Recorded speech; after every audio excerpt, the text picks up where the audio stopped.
সুপ্রিয় দর্শক, আপনাদের সবাইকে আমন্ত্রণ জানাচ্ছি বাংলা ভিশনের জনপ্রিয় সাপ্তাহিক আয়োজন প্রবাসী মুখ অনুষ্ঠানে। সাথে আছি আমি ইমরুল কায়েস। আজ প্রবাসী মুখের 689তম পর্ব প্রচার হচ্ছে। প্রিয় দর্শক, আজ কথা বলার জন্য স্টুডিওতে আমরা দুজন অতিথিকে আমন্ত্রণ জানিয়েছি। আমি তাদেরকে আপনাদের সাথে পরিচয় করে দিচ্ছি। আমাদের সাথে আছেন বিশ্বের সর্বাধিক দেশ ভ্রমণকারী একমাত্র বাংলাদেশি নারী নাজবুন নাহার সোহাগী। আপনাকে প্রবাসী মুখ অনুষ্ঠানে স্বাগত জানাচ্ছি। ধন্যবাদ। এবং তার বামে আছেন আমাদের প্রদীপ কুমার সরকার। তিনি গ্রিস প্রবাসী, গ্রিসে অনেক বছর ধরে থাকেন। তো আপনাকেও প্রবাসী মুখ অনুষ্ঠানে স্বাগত জানাচ্ছি। ধন্যবাদ আপনাকে আমাকে আমন্ত্রণ জানানোর জন্য। প্রিয় দর্শক, বুঝতেই পারছেন আমাদের মাঝে যে নাজবুন নাহার সোহাগী আপা আছেন। আমি একটু আগেই বলেছি যে সর্বাধিক দেশ তিনি ভ্রমণ করেছেন। আমাদের জানা মতে 178টি দেশ তিনি ভ্রমণ করেছেন এ পর্যন্ত, অর্থাৎ একমাত্র বাংলাদেশি হিসেবে সবচেয়ে বেশি দেশ ভ্রমণ করেছেন। তো সেই গল্প দিয়ে আমরা আসলে শুরু করতে চাই। তার কাছে জানতে চাই, এই যে আপনি এতটি দেশ ভ্রমণ করলেন, এটা আসলে কিভাবে সম্ভব হলো? ইচ্ছে শক্তি, চেষ্টা, অধ্যবসায়। মানুষ যখন স্বপ্ন দেখে এবং সেই স্বপ্নের জন্য চেষ্টা করে, তখন কিন্তু সে তার সফলতার চূড়ায় পৌঁছে যেতে পারে। কিন্তু শুধুমাত্র ইচ্ছা শক্তি, শুধুমাত্র আপনি চাচ্ছেন, তারপরে এতগুলো দেশ কি এটা সম্ভব? এটা অনেক চ্যালেঞ্জ ছিল, অনেক কঠিন পরিস্থিতির মোকাবেলা করতে হয়েছে। কিন্তু এই স্বপ্ন তো আসলে একদিনে হয়নি। আমি গত 24 বছর ধরে আমি ভ্রমণ করছি। গত 24 বছরে আমার এই স্বপ্নযাত্রা আমার পূর্ণ হলো। সেটা শুরু হয়েছিল 2000 সালে। 2000 সালে আমার ইন্ডিয়া ইন্টারন্যাশনাল অ্যাডভেঞ্চার প্রোগ্রামে অংশগ্রহণের মাঝে এটা শুরু হয়েছিল। কিন্তু তার আগে আমি স্বপ্ন দেখতাম যে আমি পৃথিবী ভ্রমণ করব, কিন্তু কিভাবে ভ্রমণ করব আমি জানতাম না। আমার বাবার মুখে আমার দাদা পৃথিবীর অনেক জায়গায় ট্রাভেল করেছেন, স্পেশালি আরব ভূখণ্ডের অনেক জায়গায় উনি ভ্রমণ করেছেন। সেই গল্পগুলো আমাকে ইন্সপায়ার করতো, কারণ ওই সময়টা উনি জাহাজে করে, ঘোড়ায় চড়ে, পায়ে হেঁটে উনি ট্রাভেল করতেন। সেগুলো আমার ছোট মনের ভিতরে অনেক ধরনের উৎসাহ যোগাতো। তারপর বাবা আমাকে সবসময় পৃথিবীর অনেক দেশের গল্প শোনাতেন, সেগুলো আমার ভিতরে উৎসাহ যোগাতো। আমি ম্যাপ নিয়ে নাড়াচাড়া করতাম ছোটোবেলায়, যে কোন দেশের সাথে কোন দেশ লাগানো। সব কিছু মিলিয়ে আমার মনে হয়েছিল যে I was born to travel. তো এভাবে আমার স্বপ্ন দেখা শুরু, যে আমি পৃথিবী ভ্রমণ করব। কিন্তু পৃথিবী ভ্রমণের জন্য যে এখান পর্যন্ত আমি আসতে পারবো, সেটা হয়তো আমি ভাবিনি। কিন্তু আমি জানতাম যে আমার ভেতরে সবসময় কাজ করতো যে আমি পৃথিবী ভ্রমণ করব। আমরা তো জানি যে এক একটি দেশ ভ্রমণ করতে গেলে আসলে টাকা পয়সার দরকার হয়, অর্থের দরকার হয়, এবং আমরা দেখলাম 178টি দেশ, এত কম কথা না। এবং প্রত্যেকটা দেশে আপনি ভ্রমণ করতে গেলে এয়ার ফেয়ার, থাকা খাওয়া থেকে শুরু করে নানা ধরনের খরচা খরচ আছে। তো আসলে এই যে এত টাকা বা এত টাকার যে যোগান, সেটা আসলে কিভাবে সম্ভব হলো? ওই যে প্রথমেই বলেছি যে আপনার স্বপ্ন, চেষ্টাই তো, চেষ্টার মাধ্যমেই কিন্তু এটা হয়েছে। চেষ্টা হচ্ছে আমি কঠিন পরিশ্রম করেছি। যে আমার বুকের ভেতর স্বপ্ন ছিল, সেই স্বপ্নকে বাস্তব করার জন্য আমাকে অনেক পরিশ্রম করতে হয়েছে। আমি সুইডেনে 2006 সালে আমি পড়াশোনা করতে যাই, সুইডেনের লুন ইউনিভার্সিটি, এবং তখন থেকে আমি কঠিন পরিশ্রম করা আমি শুরু করেছি। তো সুইডেনে যাওয়ার আগে আমি কিছু দেশ আমি ট্রাভেল করেছি এশিয়ার মধ্যে, সেটা বাংলাদেশ গার্লস গাইড অ্যাসোসিয়েশনের মাধ্যমে। ওখানে যাওয়ার পর আমি প্রচুর পরিশ্রম করি, কিছু পয়সা উপার্জনের মাধ্যমে সেই পয়সাকে আমি সেভ করি, এবং আমি রিসার্চ করতে থাকি যে কিভাবে খুব কম খরচে ট্রাভেল করা যায়। কম খরচে ট্রাভেল করার জন্য কিছু উপায় ছিল, সেটা হচ্ছে জোন করে ট্রাভেল করা, খুবই ছোট্ট ব্যাকপ্যাক নিয়ে যাওয়া। এবং আমি সবসময় রিসার্চ করতাম যে কিভাবে কোন দেশের মধ্যে কোথায় সস্তায় ফ্লাইট দিচ্ছে, কিংবা বাসে ট্রেনে কিভাবে যাওয়া যায়। জোন করে করে, যেমন আমি সার্বিয়া, ম্যাসিডোনিয়া, বুলগেরিয়া, আলবানিয়া, এই যে একসাথে 6টা দেশ, 7টা দেশ, 10টা দেশ, এভাবে আফ্রিকা, ইউরোপ, দক্ষিণ আমেরিকা, ক্যারিবিয়ান দ্বীপপুঞ্জ, এইভাবে আমি জোন করে করে ট্রাভেল করেছি। যখন আমার 100 দেশ ভ্রমণ হলো, তারপর আস্তে আস্তে আমার কিছু স্পন্সর আসতে শুরু করলো। তখন আমি কিছু স্পন্সরের মাধ্যমে আমি, অর্থাৎ 100টি দেশ আপনি নিজের অর্থে ভ্রমণ করেছেন, নিজে সেটা ইনকাম করেছেন। সেই গল্প আমরা সবাই, আমাদের সাথে প্রদীপ কুমার সরকার আপনি আছেন। আপনার কাছে জানতে চাইব যে গত কিছুদিন আগে আমাদের একটি পর্বে গ্রিসে আমাদের অতিথি ছিল, তাদের কাছে আমরা জানতে পারলাম যে গ্রিসে বর্তমানে বাংলাদেশি ওয়ার্কারদের বা বাংলাদেশ থেকে যে অভিবাসী যাওয়ার ক্ষেত্রে ব্যাপক চাহিদা রয়েছে। কারণ বাংলাদেশিরা সেখানে গিয়ে সেই প্রমাণ দিয়েছে, সেই সততা, পরিশ্রম, এগুলোর প্রমাণ দিয়েছে। কিন্তু যাওয়ার ক্ষেত্রে একটা সমস্যা, বড় সমস্যা, এই সমস্যা ভিসা কেন্দ্রিক। এই বিষয়ে আপনি একটু বলেন। হ্যাঁ, দেখেন, বাংলাদেশের সাথে গ্রিসের চুক্তি হয়েছিল যে অবৈধ যারা বাংলাদেশি গ্রিসে আছে তাদেরকে বৈধতা দেবে, এবং প্রতি বছর 4,000 করে বাংলাদেশি ওয়ার্কার নেবে গ্রিস। এবং সেই ক্ষেত্রে আমরা যখন গ্রিসে আছি তো ওইখান থেকে আমরা কিন্তু ভালো একটা বিষয় জানতে পারছি যে তাদের কিন্তু চাহিদা অনেক বাংলাদেশিদের প্রতি তাদের একটা সফট কর্নার কাজ করে।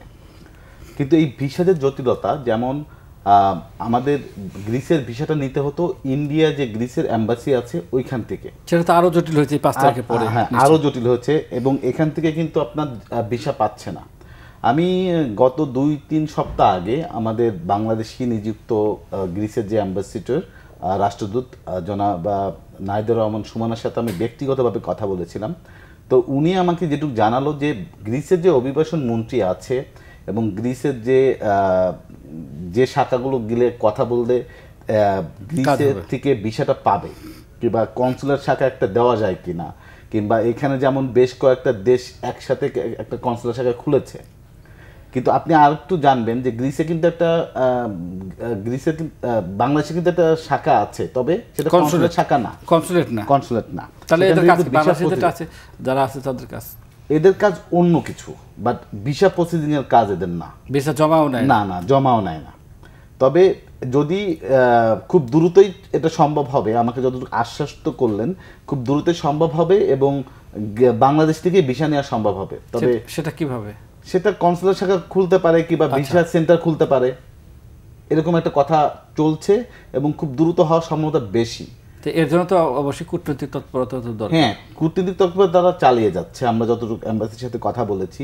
তবে তারা আবার এটাও চাচ্ছে যে যেমন এইখান থেকে যারা প্রসেসিংগুলো করছে তারা কিন্তু অন্য যে দেশগুলো আছে, যেমন ভুটান হতে পারে কিংবা আপনার মালদ্বীপ না, আপনার শ্রীলঙ্কা হতে পারে, হ্যাঁ, এইসব দেশ থেকেও নিচ্ছে। যেহেতু বাংলাদেশ থেকে শ্রীলঙ্কা থেকে ওদের মানে হ্যাঁ দূতাবাস আছে, কনসুলেট সেবা। হ্যাঁ, তবে পাকিস্তানে একটু সমস্যা আছে। পাকিস্তানে কিন্তু গ্রিসের এম্বাসি আছে, আচ্ছা, কিন্তু পাকিস্তান এখান থেকে যাওয়াটা কিংবা ওখানে কস্ট এবং আপনার এয়ারফেয়ার যেটা সেটা কিন্তু অনেক বেশি। কারণ কি এইটা পাকিস্তান টু গ্রিস এয়ারফেয়ার? না, বাংলাদেশ টু, আচ্ছা, না, বাংলাদেশ থেকে পাকিস্তান, হ্যাঁ, বেশি এয়ারফেয়ারটা বেশি। সেই ক্ষেত্রে আপনার কিন্তু খরচও অনেক বেড়ে যাচ্ছে। বিশেষ করে যারা গ্রিসে যাবেন তাদের যে খুব একটা খরচ করার মতো অর্থ থাকে তাও কিন্তু না। অনেকে ঋণ করে যাচ্ছে, অনেকে জমি বিক্রি করে যাচ্ছে, তাই না? এরকমই তো অবস্থা। কিন্তু সেই ক্ষেত্রে যদি কস্ট যদি আরো বেড়ে যায় তাহলে তাদের জন্য চাপটা আরো বেশি হয়ে যায়। এই যে এই সমস্যা এখন বাংলাদেশ থেকে যারা যেতে চায় তারা ফেস করছে, তো আপনারা কি এটা দূতাবাসে আমাদের যিনি রাষ্ট্রদূত আছেন তাদের সাথে আলাপ করেছেন, কিন্তু বাংলাদেশে আসার পরে বা বাংলাদেশে আপনারা যারা আসেন বিভিন্ন সময়, প্রবাসী কল্যাণ মন্ত্রণালয় আছে, পররাষ্ট্র মন্ত্রণালয় আছে, সেই সমস্ত জায়গায় কি আপনাদের এই কনসার্ন ব্যক্ত করছেন বা জানানো সম্ভব হয়েছে? না, দেখেন, বাংলাদেশিরা যারা প্রবাস নিয়ে কাজ করছে তারা কিন্তু প্রত্যেকেই জানে এই বিষয়টা, প্রত্যেকটাই সংস্থাই জানে। বিশেষ করে আমরা যারা গ্রিসের সাংবাদিকতা করি, আমাদের নিউজের মাধ্যমে কিন্তু এটা ফুটে তোলে। এবং এইখানে যে আমাদের সমস্যাগুলো হচ্ছে, যে যখন আমাদের একটা সময় দেখবেন যে গ্রিসে কিন্তু যখন বৈধতা দিচ্ছে এর মধ্যেও কিন্তু বাংলাদেশি ডিপোর্ট করা হয়েছে। কারণ কি? কারণ তারা দেখাচ্ছে যে আপনার যদি বৈধ হওয়ার সুযোগ থাকে, আপনার সেই পরিমাণ পেপারস থাকে, আপনি বৈধ হতে পারবেন। কেউ অন্য আইন কিন্তু প্রচুর গ্রিসে। একটা হচ্ছে আপনি 7 বছর যদি থাকেন গ্রিসে তাহলে আপনি বৈধতা পাবেন। রিসেন্টলি একটা আইন বেরোইছে যে আপনি 3 বছর যদি থাকেন তাহলে বৈধতা নিতে পারবেন মালিকের কাগজ। এই যে 3 বছর থাকলে বৈধতা নিতে পারবে, এই 3 বছর যদি কি একেবারে ধরেন, আমরা তো অনেক সময় জানি যে ভূমধ্যসাগর বা পাড়ি দিয়ে যায়, তো কেউ যদি একেবারে অবৈধ থাকে তার ক্ষেত্রেও কি এটা? এইখানে আসলে ওই যারা এই যে ভূমধ্যসাগর কিংবা অন্যান্য অবৈধ পথে যারা গ্রিসে আসতেছে তারা কিন্তু প্রথমেই যায় একটা এসএলএম ক্লেম করে, ওইটা রেজাল্ট পেতে পেতে 1-2 বছর কেটে যায়। আচ্ছা।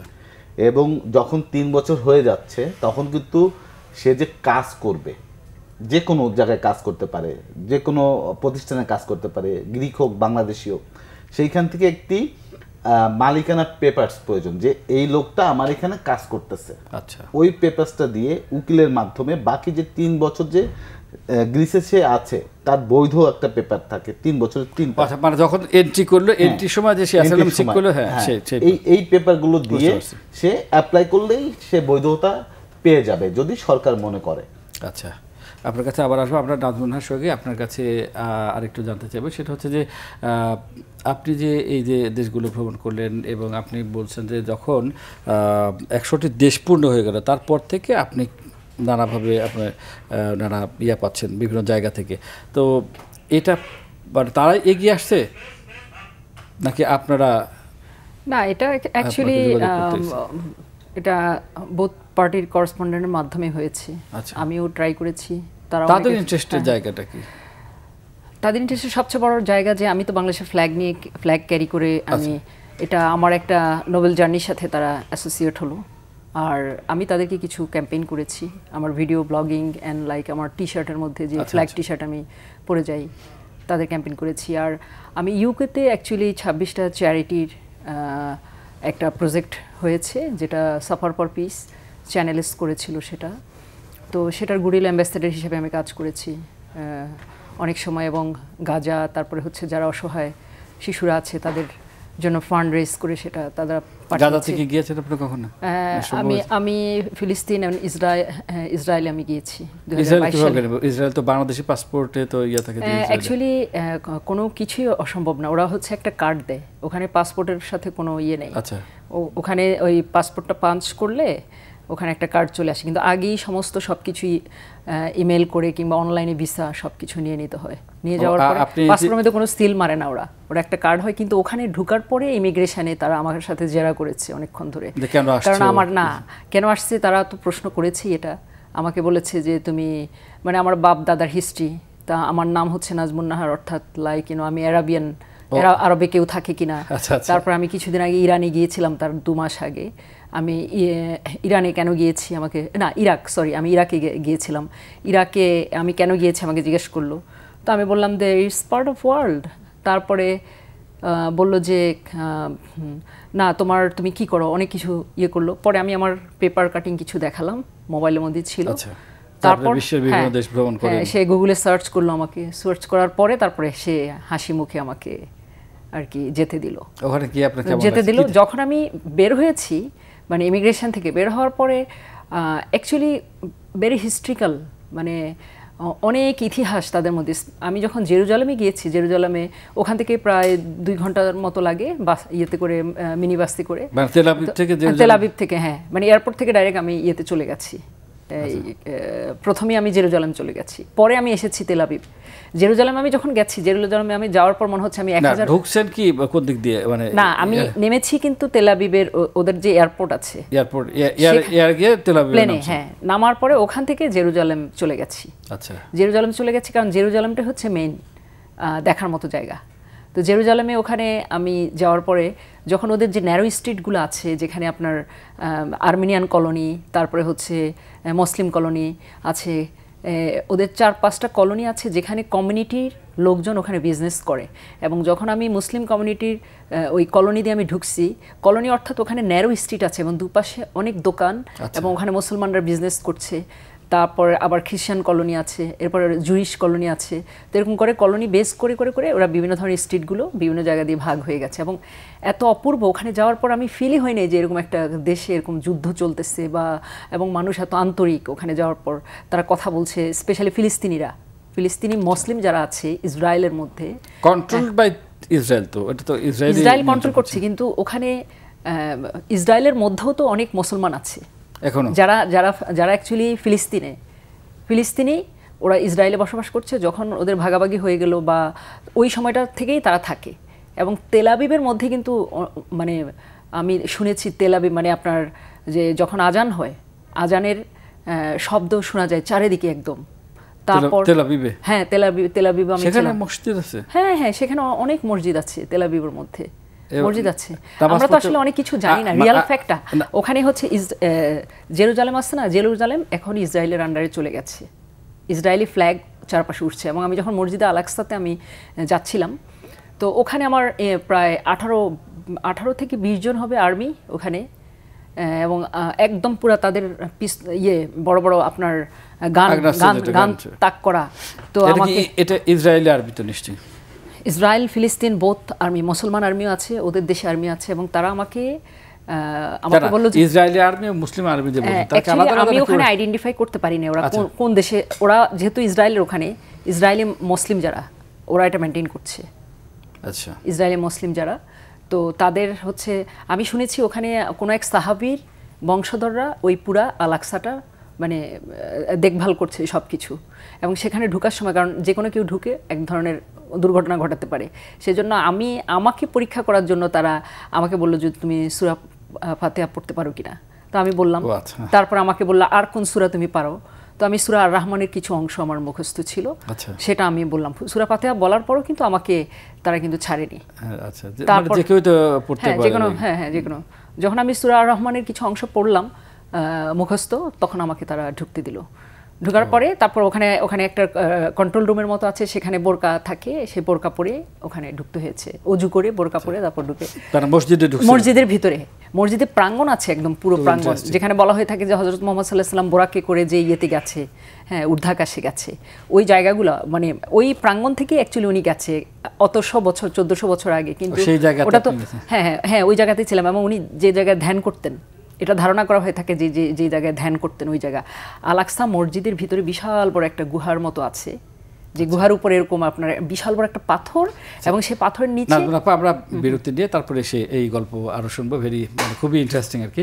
প্রিয় দর্শক, আমরা এই পর্যায়ে নিচে ছোট্ট একটি বিজ্ঞাপন বিরতি, সঙ্গেই থাকুন, এখনই ফিরে আসছি।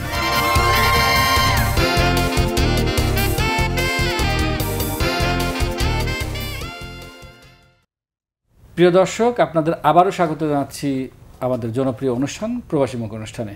আমাদের অতিথিদের কথা শুনছিলাম, আমরা নাজমুন আপার কথা শুনছিলাম, ইসরায়েলে তিনি ভ্রমণ করেছেন, আল আকসা মসজিদে গিয়েছেন, সেই আল আকসা মসজিদের কথাগুলো শুনছিলাম। আপনি আল আকসা মসজিদে যে গুহার কথা বলছেন, এটা আসলে ওইখানে কি আমাদের নবী করিম সাল্লাল্লাহু আলাইহি ওয়াসাল্লাম? ওটা অ্যাকচুয়ালি ওটা ওই যে উপরে একটা মানে বিশাল বড় একটা পাথর, এবং এটার নিচে যে একটা গুহা আছে আমি দেখিনি, হঠাৎ করে দেখলাম যে একটা গেটের ভিতরে নিচে ঢোকার পর আমি দেখলাম যে ওখানে অনেকে নামাজ পড়ছে, মানে পুরুষ মহিলা যে কোনো কেউ এখানে, মানে খুব বেশি না, খুব ছোট্ট একটা জায়গার মধ্যে, এবং একটা ধ্যানের জায়গা আছে যেখানে হযরত মুহাম্মদ সাল্লাল্লাহু আলাইহি সাল্লাম বসে ধ্যান করতেন ওখানে।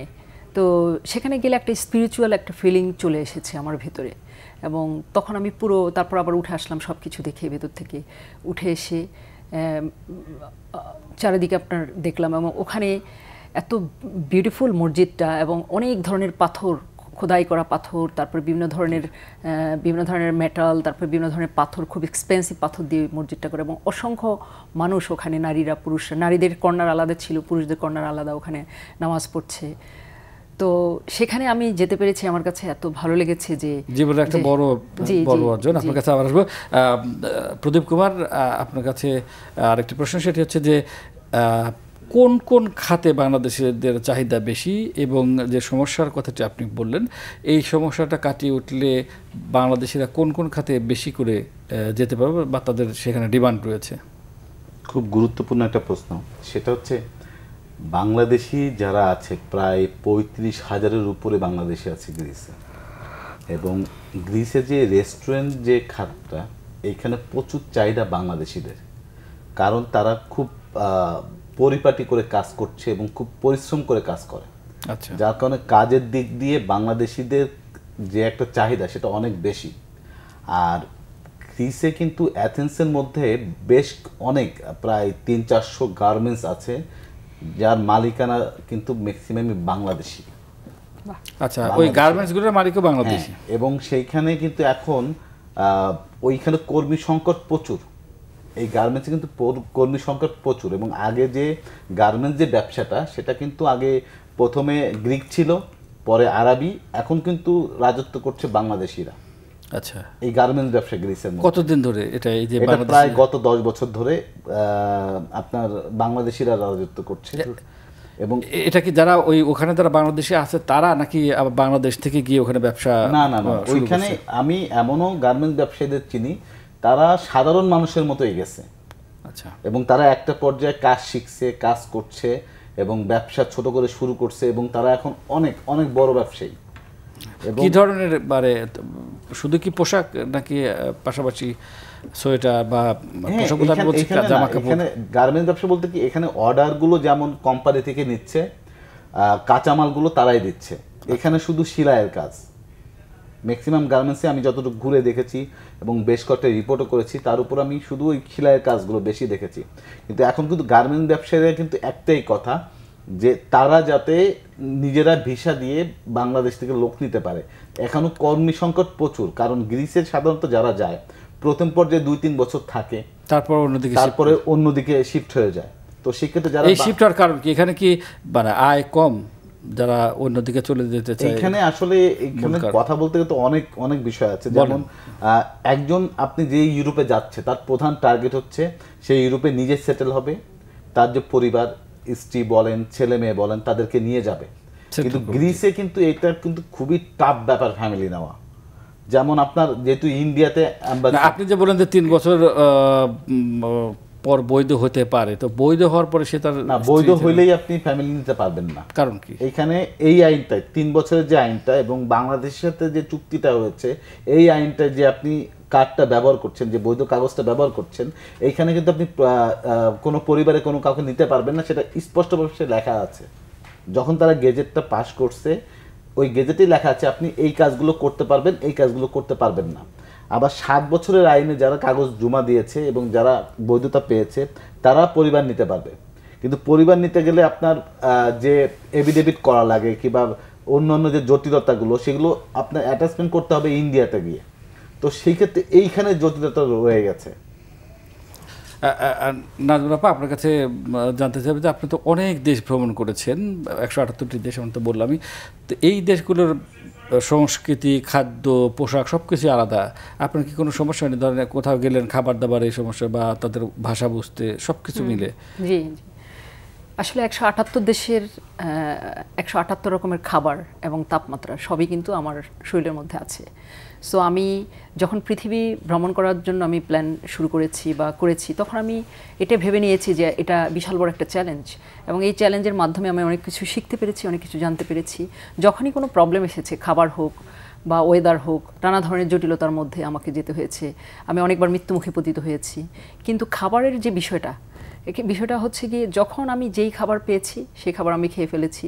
স্পেশালি আমি লোকাল খাবার খাওয়ার চেষ্টা করেছি। যখন আফ্রিকাতে আমি ট্রাভেল করেছি টানা 4 মাস পশ্চিম আফ্রিকা বা সড়ক পথে, এবং সেখানে নানা ধরনের দুর্ঘটনার মধ্যে আমাকে এই যে আপনি 4 মাস ভ্রমণ করলেন, তো এই 4 মাসের ধরেন আপনি যেখানে কাজ করেন, সুইডেনে যে কাজ করেন, তো তখন একটা গ্যাপ সৃষ্টি হয় এবং আপনার না, এটা পরে বলছি, আগে এটা শেষ করি।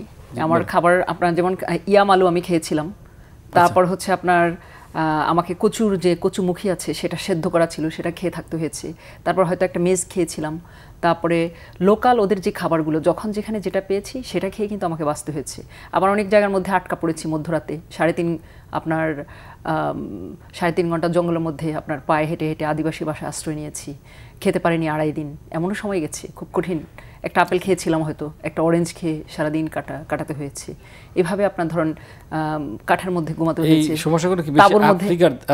স্পেশালি আফ্রিকাতে আপনার ধরেন পশ্চিম আফ্রিকা যে ট্রাভেল করতে পারবে সে পুরো পৃথিবী করতে পারবে। পশ্চিম আফ্রিকাটা খুব কঠিন ছিল, কারণ পশ্চিম আফ্রিকার এমন এমন কিছু জায়গা আছে যেখানে কোনো রাস্তা নেই, মানে পথবিহীন পথে আমাকে যেতে হয়েছে। ম্যানগ্রোভ জঙ্গল, কোথাও কাদামাটি, কোথাও আপনার ধরেন উঁচু নিচু।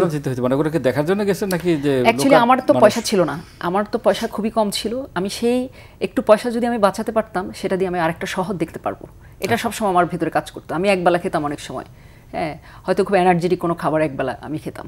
তো এভাবে খেয়ে এভাবেই চলেই আমি কি সড়ক পথে যাওয়ার কারণে কিন্তু আমার খরচ কম লেগেছে। যে জায়গাগুলো ল্যান্ডলক কান্ট্রি, যে দেশগুলো, সেগুলোতে আমি বাই রোডেই করেছি। আর যেগুলো হচ্ছে আপনার সমুদ্রের মধ্যে, সেগুলো তো আমাকে বাধ্য হয়ে হয় বোটে করেছি, নতুবা আমি ফ্লাই করেছি। এভাবে আমাকে ট্রাভেল করতে হয়েছে। আর সেকেন্ড কোয়েশ্চেন যেটা করেছেন অ্যাকচুয়ালি, তো যখন ট্রাভেল করে তখন কিন্তু মানুষের অনেক কিছু স্যাক্রিফাইস করতে হয়, অনেক কষ্ট করতে হয়। যেমন আমি হোম বেস কাজ করেছি অনেক সময়, যে আমার যে ছোটো ছোটো প্রজেক্টগুলো ছিল, প্রজেক্টগুলোতে আমি কাজ করতাম রিসার্চার হিসেবে। সেখানে হয়তো মাসে 2 বার বা 1 বার কিংবা 2 মাস পর 1 বার বা হোম বেসড এভাবে কাজ করেছি। প্রথম দিকে তো আমাকে টানা কাজ করতে হয়েছে, কাজ করে কিছু পয়সা জমিয়েছি, সেটা দিয়ে ট্রাভেল করেছি। তারপর বিভিন্ন আপনার অর্গানাইজেশনে গুডউইল অ্যাম্বাসেডর হিসেবে কাজ করেছি। সেখান থেকে কিছু জি, অর্থ জি। আপনার ফ্যামিলিতে সমস্যা হয়নি যে এই যে আসলে এই খালি না, ভ্রমণের উপরে কোনো সমস্যা নয়। এই পৃথিবী যখন ভ্রমণ করার জন্য আমি পরিকল্পনা শুরু করেছি, তখন আমার কাছে তখন স্বামী পৃথিবীর সন্তানের মাঝে দিক থেকে- যখন আমি মৃত্যুমুখে পতিত হয়েছি 5 বার, ছিনতাইকারী আমাকে ধরেছে, আমার বুকের মধ্যে আপনার পিস্তল ধরেছে ছিনতাইকারী, তারপর আমি আপনার আলারচা মাউন্টেন থেকে আমি সামিট জয় করার সময় আপনার যখন আমি পা পিছলে পড়ে গিয়ে একটা বুনো গাছের সাথে আমি ঝুলেছিলাম, তারপরে মধ্যরাতে আমি কোনো এক দেশ থেকে আরেক দেশে আমি বর্ডার ক্রস করছি, আমার ব্রেনের ভিতরে কাজ করছে যে আমি কিভাবে যাব, এবং সেখানে যাওয়ার পরে ওই যখন বর্ডার ক্রস করে অন্য দেশে যাব, সেখানে রাত তখন দেখা যাচ্ছে 11টা বেজে গেছে, 10টা বেজে গেছে, আমাকে লোকাল পিপলটা হেল্প করেছে, বর্ডার ক্রস করতে পারিনি, তখন আমাকে আদিবাসীদের সাথে থেকে যেতে হয়েছে। এই যে এত কিছু চ্যালেঞ্জ, এই চ্যালেঞ্জের মধ্যে কে কী বললো এটা খুবই ঠুনকো একটা ব্যাপার। অ্যাকচুয়ালি মানুষ যখন মহাকাশে যায়, মানুষ যখন বড় কোনো পরিকল্পনা করে, তখন ওই ঠুনকো বিষয়গুলো কিন্তু কাজে লাগে না। কিন্তু সব কিছুর মাঝে challenge, different type of challenge থাকে। ফ্যামিলি, তারপর হচ্ছে সোসাইটি। আমি বাংলাদেশে জন্ম নিয়েছি, বাংলাদেশে বেড়ে উঠেছি, সো এখানে তো 24 বছর আগে আমি ট্রাভেল শুরু করেছি। তখন ওই সময় থেকে যখন আমি শুরু করেছি 2000 সালে, তখন তো অনেক ধরনের প্রবলেম সময় ছিল। কিন্তু খুব যে বড় সময় বা খুব যে বেশি সময় তাও না, 24 তাও বছর। না, 24 বছর আগে হলেও ধরেন যখন স্কুলবেলা ছিল, যখন এত বড় স্বপ্ন দেখেছি যে পৃথিবী এটা করব, সেটা হয়তো অনেকে জানতো না। যখন আমি শুরু করেছি তখন আস্তে আস্তে জানতে শুরু করেছে। তখন টুকটাক দু একটা কথা এদিক সেদিক থেকে আসলো, সেটা কিন্তু কোনো মুখ্য বিষয় আমার ভিতরে সেটা কাজ করেনি। কারণ আমি শিখেছি যে নিজেকে একজন মানুষ হিসাবে ভাবার জন্য, যে নারী পুরুষ এটাকে ভেবে বা বিভক্ত করা। আমার কথা হচ্ছে, আমি যদি সঠিক পথে আগাই, আমার এক্সপ্রেশন যদি ঠিক থাকে, আমার স্বপ্ন যদি ঠিক থাকে, তাহলে কিন্তু আমি সামনের দিকে এগিয়ে যেতে পারবো। সো এভাবে কিন্তু আমি এগিয়েছি যে আধার আসবে, কিন্তু সে আধার কাটিয়ে আলোর পথ আসবে, সে আলোর পথের দিকে আমি ছুটেছি সকল অন্ধকারকে পিছনে ফেলে। আমরাও চাই যে আপনি ছুটে চলেন। আমরা আবার গ্রীষ্মের প্রসঙ্গে আসি। প্রদীপ কুমার, যে কথাটি বলছিলাম যে গার্মেন্টস এবং রেস্টুরেন্ট খাতে, সেখানে যে বিশেষ করে গার্মেন্টসের কথা আপনি বলছিলেন, তো কৃষি খাতের কথা তো আমরা শুনি যে কৃষি খাতেও সেখানে কৃষি কাজ আছে এবং ভালো সুযোগ সুবিধা আছে। কৃষিকাজ আছে। আমরা যেটা বলি হচ্ছে গ্রাম সাইডে, আপনার অ্যাথেন্স থেকে প্রায় 350 কিলোমিটার দূরে গ্রামটার নাম হচ্ছে নেয়া মানলদা। এইখানে বিশেষ করে কৃষি, ওইখানে প্রায় 10,000-এর মতো বাংলাদেশি আছে যারা কৃষি সেক্টরে কাজ করছে। এরা কি উদ্যোক্তা, কৃষি উদ্যোক্তা অথবা কৃষি? সবাই আপনার কৃষি কাজ করে, একদম কর্মী, সবাই কর্মী, এখানে উদ্যোক্তা নাই। আর এইখানে বিষয়গুলো হয় কি, যে যারা বিশেষ করে আপনি একটু আগে বলছিলেন যে যারা অবৈধভাবে আসতেছে, তো শহর মানে ক্যাপিটাল সিটিতে কিন্তু আপনার ধরপাকড়ের একটা বিষয় থাকে। আচ্ছা, হ্যাঁ, ধরপাকড়ের একটা বিষয় থাকে। তারা কিন্তু ওই জায়গাটা যেমন ওই জায়গাটা থেকে এই কাজগুলো করতেছে, কিন্তু মূলত কিন্তু যে চুক্তিটা হয়েছিল সেটা কিন্তু কৃষি সেক্টরে লোক নেওয়ার জন্য, যে 4,000 করে বাংলাদেশ থেকে গ্রিস কর্মী নেবে। তবে এখন কিন্তু আপনার যে রেস্টুরেন্ট যে ব্যবসায়ী, এখন যে লোকগুলো যাচ্ছে, গত বছরে যে লোকগুলো গিয়েছে, তারা কিন্তু রেস্টুরেন্ট খাতেই যাচ্ছে।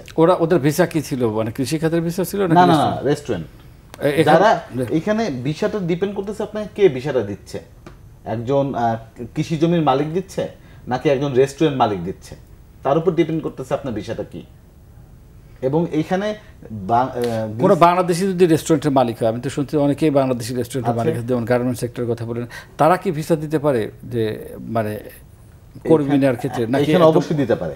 এখানে দিতে হলে আপনার যে রেস্টুরেন্টের যে কাগজপত্র সম্পূর্ণ ক্লিয়ার থাকতে হবে, সরকারি কোনো ট্যাক্স বাকি থাকা যাবে না। আচ্ছা, আপনার কোনো রেস্টুরেন্টের এগেনস্টে কোনো কেস থাকা যাবে না, এরকম অনেক কিছু বিষয় আছে। কেস মানে কি, যে স্বাস্থ্যর দিক দিয়ে বা হাইজেনিক থাকতে পারে, এটা তো প্রচুর সমস্যা থাকতে পারে, অনেক ধরনের সমস্যা থাকতে পারে। যেমন আপনি কর্মী খাটাচ্ছেন কিন্তু আপনি তার ট্যাক্সটা পে করছেন না সরকারকে, আচ্ছা, এটা একটা হতে পারে। কিংবা আপনি কোনো একটা নিজের রেস্টুরেন্টে কোনো ট্যাক্স পে করেন নাই, ভুল হইতে পারে, কিংবা পেপারসের জন্য জটিলতা থাকতে পারে। এটা নিট অ্যান্ড ক্লিন থাকলে আপনার এটা সমস্যা হবে না, আপনিও মানে বাংলাদেশেও দিতে পারবে। আচ্ছা, মানে বাংলাদেশেও সেই বাংলাদেশে দিতে পারবে। তো সেক্ষেত্রে গ্রিসে কিন্তু আসলে বাংলাদেশিদের চাহিদাটা অনেক বেশি, অন্যান্য দেশ থেকে বাংলাদেশের চাহিদা বেশি রেস্টুরেন্ট খাতে, কারণ তাদের কর্মদক্ষতা অনেক অনেক আপার লেভেলে। এবং আমাদের তো আসলে সময় এসছে যে আমরা বিশেষ করে মধ্যপ্রাচ্যের যে দেশগুলো, তারপর মালয়েশিয়া, এই ট্র্যাডিশনাল বাজারগুলো থেকে যদি আমরা ইউরোপের দিকে শিফট করতে পারি, সেখানে তো ইনকামও তো অনেক বেশি, আয়ও অনেক বেশি। তো শিফট করার ক্ষেত্রে আসলে এইখানে আসলে পাচ্ছি দেখেন, না। এইখানে বিষয়টা হচ্ছে আমাদের কনসেন্ট্রেশনের অভাব কর্তৃপক্ষের। না না না না, এইখানে বিষয়টা হচ্ছে কি যে দেখেন, একটা দেশের যখন একটা এম্বাসি থাকে এই বাংলাদেশে, কিংবা বাংলাদেশের কোনো এম্বাসি যদি ওই দেশে থাকে, তখন কিন্তু আপনার কূটনৈতিক যে সম্পর্কটা এটা কিন্তু অনেক মজবুত হয়, যে যার কারণে এটা সমস্যা। তারপরেও দেখেন, বাংলাদেশে এম্বাসি না থাকলেও গ্রিসের সাথে সম্পর্কটা অনেক বেটার হয়েছে, যে তারা সরাসরি লোক নিচ্ছে, একটা চুক্তি হয়েছে, এটা একটা বিশাল ব্যাপার। তো সেই ক্ষেত্রে যদি বাংলাদেশ থেকে যে লোক নেওয়ার যে ব্যাপারটা, এটা শুধু গ্রিস না, ইউরোপের অনেক দেশেই কিন্তু এখন লোক চাচ্ছে, এবং গ্রিসে কিন্তু কর্মী সংকট অনেক বেশি।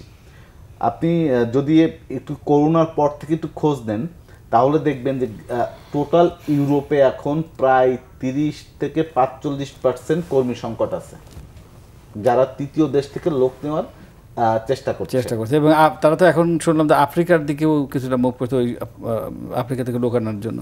শুধু হ্যাঁ, আফ্রিকা, যেমন এখন আবার দেখছি নেপালি কিন্তু এখন গ্রিসে প্রচুর, আচ্ছা প্রচুর, এখন প্রচুর লোক যাচ্ছে। তারপর নেপালিরা ভিসা নেয় তো ইন্ডিয়া থেকে সহজভাবে নিতে পারছে, এবং বিশেষ করে ইন্দোনেশিয়া, ফিলিপাইন, এরাও কিন্তু বেশ আসতেছে। অর্থাৎ আমাদের জায়গাটা প্রতিযোগিতা মনে করতে দ্রুত আমাদের এই জায়গাটা ধরতে হবে। নারাপা, আপনার কাছে জানতে চাইব যে আমরা শেষের দিকে চলে আসছি, সবচেয়ে আপনার ভালো লেগেছে কোন দেশ? আপনি তো অনেকগুলো, যদিও বলাটা কঠিন, তারপরে যে কোন দেশে গিয়ে সবচেয়ে ভালো লেগেছে এবং সবচেয়ে ভালো বোধ করেছেন? অ্যাকচুয়ালি অনেক দেশেই ভালো লাগছে, ভালো লেগেছে। আমার একটা স্পেসিফিক একটা কান্ট্রি বলা যায় না, তবে আমার কাছে খুবই ভালো লেগেছে যদি নেচার জিওগ্রাফি সেটা বলা হয় যে আইসল্যান্ড। তারপরে হচ্ছে পৃথিবীর সবচেয়ে সুন্দর আদিম ডেজার্ট রয়েছে নামিবিয়াতে, সেটা খুবই ভালো লেগেছে।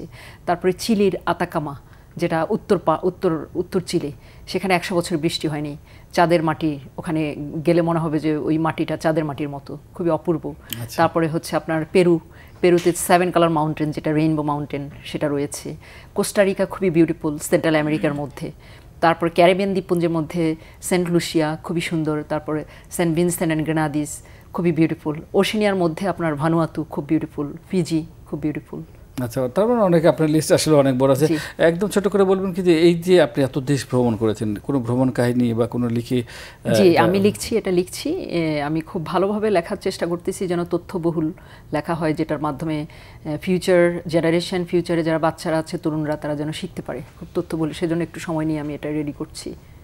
ধন্যবাদ নাজমুন সোহাগী আপা, আপনাকে অসংখ্য ধন্যবাদ। অনুষ্ঠান শেষ পর্যায়ে চলে এসেছে, এবং প্রদীপ কুমার সরকার, আপনাকেও অনেক ধন্যবাদ সময় দেওয়ার জন্য। প্রিয় দর্শক, আমাদের দুজন অতিথির কাছে আজকে তাদের আলাপ শুনলেন আপনারা, বিশেষ করে নাজমুন আর মিলিয়ে সোহাগী আপা, তিনি যে 178টি দেশ ভ্রমণ করেছেন একজন নারী হিসেবে, এটি কিন্তু খুবই একটা উৎসাহব্যঞ্জক কাজ, যেটি আমাদের মতো দেশ থেকে, এরকম একটা স্বল্পোন্নত দেশ থেকে একজন নারী, সে গোটা বিশ্বের 178টি দেশ ভ্রমণ করেছেন। এটি কিন্তু খুব ছোট কোনো বিষয় নেই, এবং সেখানে গিয়ে বাংলাদেশের পতাকা যে তিনি মেরে ধরেছেন, এটি কিন্তু অনেক বড় বিষয়। আর আমাদের প্রদীপ কুমার যেটি বললেন যে গ্রিসে বাংলাদেশের ব্যাপক চাহিদা রয়েছে বাংলাদেশি কর্মী, সেখানে বাংলাদেশে ভালোও করছেন। তা আমরা আশা করব যে ধরনের জটিলতা রয়েছে, এই জটিলতাটুকু খুব তাড়াতাড়ি কেটে যাবে এবং সরকার সে বিষয়ে মনোযোগী হবে। তো সেই প্রত্যাশা ব্যক্ত করে আজ আমাদের অনুষ্ঠান এখানেই শেষ করছি। সবাই ভালো থাকুন, সুস্থ থাকুন, আল্লাহ হাফিজ।